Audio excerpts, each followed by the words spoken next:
They say in the ancient village of Abija, there is a sacred drum, worshipped and struck once every 7 years.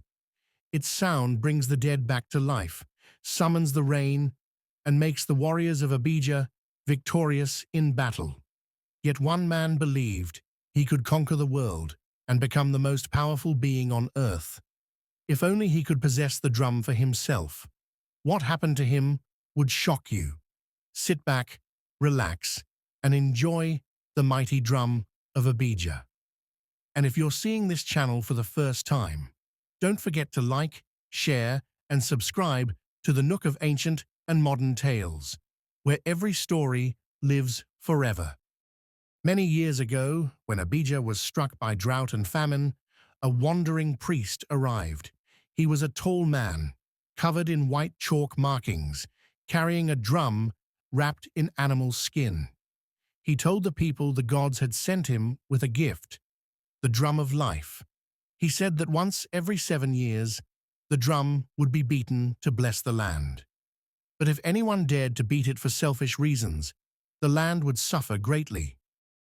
The people rejoiced and built a small shrine in the palace for the drum. The priest warned the king and his chiefs, "Let no greedy hands touch this sacred drum. It carries the voice of the gods, and the gods are not merciful to the proud." The people bowed, promising to obey. From that day, the drum rested in the heart of the palace, untouched, yet its presence alone seemed to bless the land. For decades, the land flourished. The rains came, the rivers flowed, and children sang praises to the gods. Every 7 years, during the festival of the drum, the priest or his successor would beat it once, and the people would dance through the night. But peace rarely lasts forever. The king of Abija had one son, Prince Adewale. Make way for the prince. Proud and Show your arrogant, respect. he was adored by many, but feared by all. He often stood before the shrine, staring at the drum. "Why should the gods decide who holds power?" he murmured. "If I had the drum, I could become greater than the gods themselves." One stormy night, when the king and villagers slept, the prince sneaked into the shrine. His hands trembled as he touched the sacred drum. "Let me be king of all kings," he shouted, and struck it 3 times. The drum thundered like lightning. A dark wind swept through the land.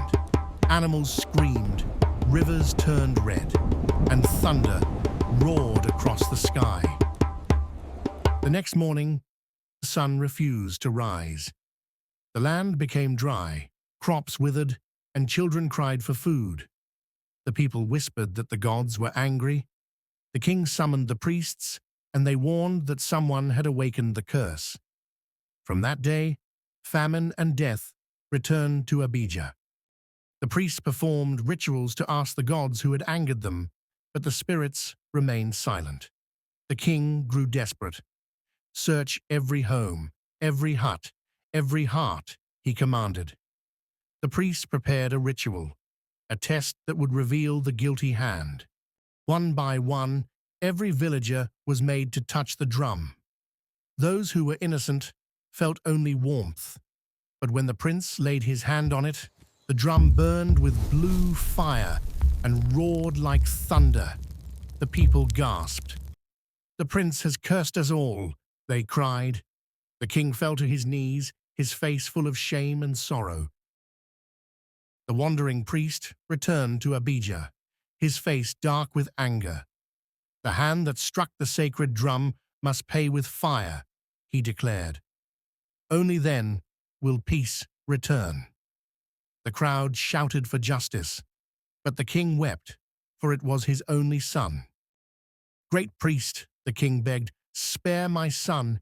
He is young and foolish, but he is still my blood. Must he burn alive for one mistake?" The priest was silent for a long time before replying, "Then let him take another punishment. He must sleep in the land of the dead for 7 days. If he survives, the curse will be lifted." That night, the priest drew a sacred circle in the middle of the village and said, "When the moon reaches its highest point, the prince shall cross into the land of the dead." The villagers gathered, chanting ancient words. The prince, trembling but proud, stepped into the circle. The priest looked at the prince and said, "You are going to the land of the dead, and they will do everything possible to claim you." The prince asked, "Is there any other way?" And the priest said, "The other way is for you to be burned alive." With no option, the prince stepped into the forest without looking back, and the journey of 7 days and 7 nights with the dead began. In the land of the dead, the prince found himself by a dark river. Ghostly voices whispered, "Drink, and all your fears will fade." Thirsty and afraid, he bent down. But when he saw faces in the water, he recoiled. He shouted, "I am not afraid," and walked away. He entered a hall made of shining black stones that reflected his image thousands of times.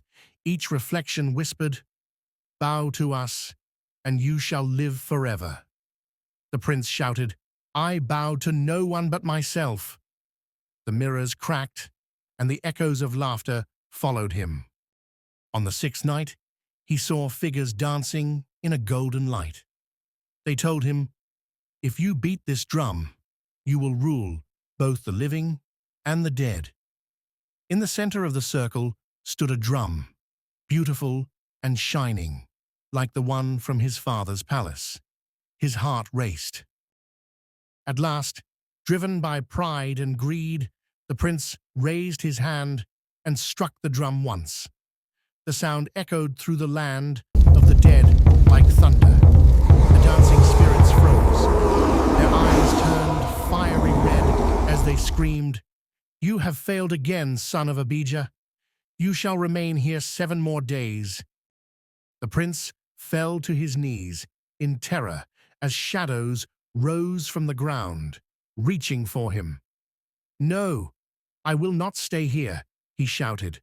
As the earth split beneath him, he ran through the flaming darkness, chased by wailing spirits. At last, he saw a faint light above and stumbled toward it.